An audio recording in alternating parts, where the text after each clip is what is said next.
Good morning mga kalapatids. Oras natin 6:10. So second training natin. Ang release natin is Bukawi. Plaridel, Bulacan mga kalapatids. 33 kilometers ata yun. Yun. Tapos 6:45 ang release. So ngayon mga kalapatids, kagabi kasi inayos yung online clocking ko. Matagal na akong member ng NHPC pero ngayon lang naayos dahil nga hindi pa naman ako nagkarga ng mga nakaraan. Tapos ngayon pinaayos natin dahil sa ibon na yon na si Lucy.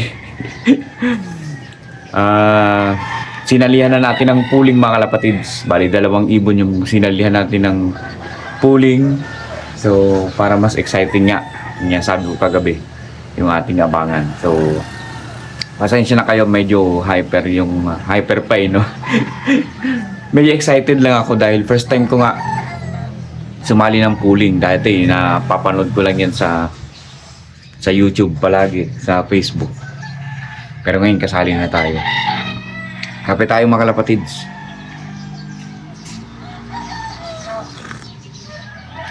Pait. Sana hindi maging ganung kapait ang ating pauwian ngayong umaga mga kalapatids. Hindi katulad ng iniinom nating kape. So, ganda ng araw ngayon, no? Sana makauwi yung mga kalapati natin. So, ang gamit kong cellphone ngayon na pang-vlog, kung napapansin nyo, malinaw na naman. Mas malinaw yung camera natin ngayon dahil cellphone to ng aking asawa. Sa kadahilan ng mga kalapatids, ito yung ikaklak natin kung sakali man na may makauwi na nakasali sa pooling. Tapos niloadan ko na din to para makapagpaklak tayo kung sakali.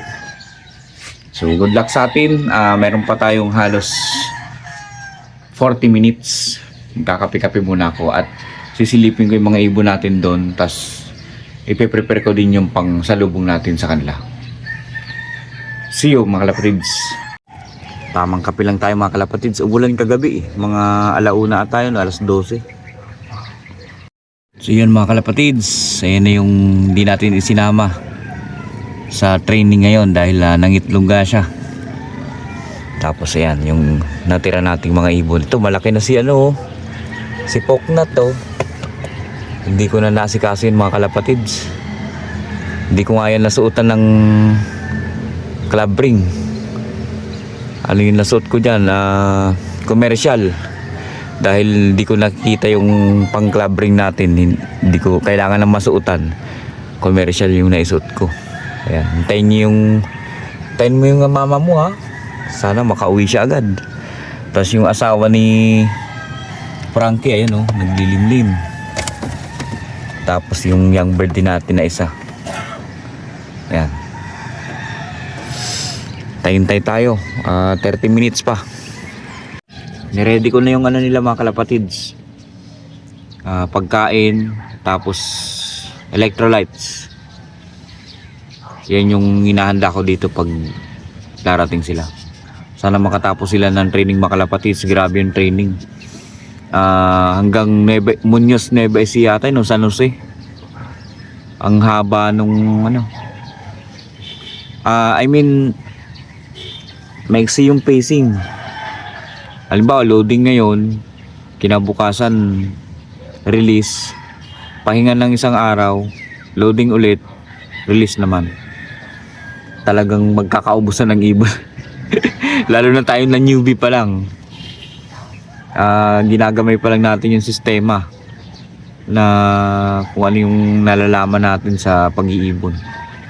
Dati naman ako nag-iibon mga kalapatids pero hindi ganito na kumakarera. Bata pa lang ako, nagkakalapati na ako Yun nga lang, hindi katulad nito na may sistema. Dati palipad-lipad lang, dadalhin namin sa malayo, tapos bibitawan, yun lang. Kwentuhan muna tayo habang hindi pa tayo nag-aabang mga kalapatids kasi 30 minutes pa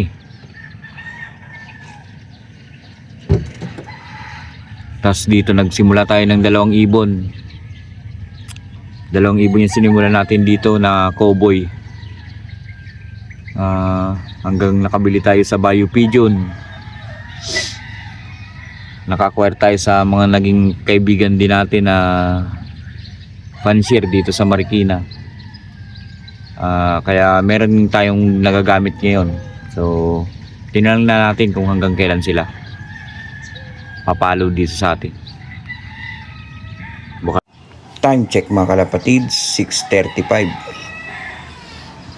So, 15 minutes na lang. Kasalukuyan nag-edit ako ng video dito sa ating cellphone. Ito yung vlog na ilalabas ko ngayong araw mga kalapatids. Ito yung abangan. So hintay pa tayo ng konting oras. 15 minutes na lang. Time check mga kalapatids, 6:41. Yan, buti naman lumabas na yung araw kahit papaano mga kalapatids, kasi kanina madilim-dilim eh. Yung mga idol, doon tayo mag-aabang sa bubong kasi baka masalisiyan na naman tayo ni Lucy. Kasi nung nakaraan dito ako nag-abang ito lang yung kita ko, pero yung likod hindi ko kita. Siyempre di natin alam kung saan dadaan yung ibon. Baka umikot siya doon, tapos sa likod natin dumaan. So ang daming dumadang ibon ngayon. May training ata, ewan ko anong club to. Pero tara, tayo natin sila. 1 minute na lang, i-release na yun. So yun mga kalapatids, 6:45 nga nang binitawan ng club yung kanilang mga ibon. Yung mga ibon natin, sorry mga kalapatids, medyo tense pa ako ngayon kasi napagod daw kakahabol kay Lucy. Ayaw niya pumasok, sayang. Pero dyan na yan, nakita natin dumating siya sa likod niya sa lumaan mga kalapatids. Dumating siya mga kalapatids mga 7:15. So 1-2 sana yung speed niya. So ayaw niya pumasok talaga. Tapos rumonda pa nga siya dyan. Hindi ko akalain na ganun pa siya kalakas. Sobrang lakas niya pa para rumonda-ronda. Hindi ko siya mapapasok. So mayat maya lang hinayaan ko siya. Pero tinanggap ko na di tayo makakapag-clock ng maaga sa pooling. Hinayaan ko siyang pumasok mga kalapatids. Pero pagdating ng mga ilang minuto, 7:30, na-clock natin siya mga kalapatids. Hay nako, sobrang nakakaba dahil first time natin sumali sa pooling at maaga ngang nakakauwi si Lucy. Sa likod siya dumadaan mga kalapatids. So kung nakikita nyo sa video, binidyoan ko na lang yung cellphone ko kasi ayaw nang matransfer dito sa cellphone ko galing sa cellphone ng asawa ko dahil sobrang haba ng video. So binidyoan ko na lang sa cellphone ng asawa ko kung paano kami naghabulan dyan mga kalapatids. Natatawa talaga ako kanina. Actually napagod talaga ako kasi pinipilit ko ang pumasok siya. Yan, nakarating na ako dyan sa may gutter. Delikado na yung mga kalapatids, pero huwag niyong gagayahin. Pawang professional at sanay. So ayan, napapasok ko na nga yan si Lucy mga kalapatids at naiklock ko yan. Ayan, halo-halong emosyon yung nararamdaman ko dyan. Kabado, nagmamadali, pero kinakalma ko rin yung sarili ko mga kalapatids. Tapos di ko pa matanggal yung sticker dahil sobrang dikit ng sticker, pero okay lang. Ganun ata talaga para hindi matanggal agad-agad yung sticker mga kalapatids. So fast forward mga kalapatids. Grabe kasi yung iyak niyan kagabi. Ayan, dumating na din pala dyan si Pearl Eye mga kalapatids. Nakapuling din yun pero cut off. So ayan, ayan yung unang sticker natin kay Lucy. 7:30 natin yan na-clock sa pooling mga kalapatids. Pasensya na kayo, may voice kayo naririnig pa. Cut off nga at alas 8 na dumating si Pearl Eye, pero okay lang dahil nakauwi siya. Sumunod dyan mga kalapatids si leader. 8:30 ata yun mga kalapatids. Tapos mga bandang alas 9 na si Frankie dumating, pero complete tayo mga kalapatids. 4 out of 4 tayo mga kalapatids. Congrats sa atin, maraming salamat.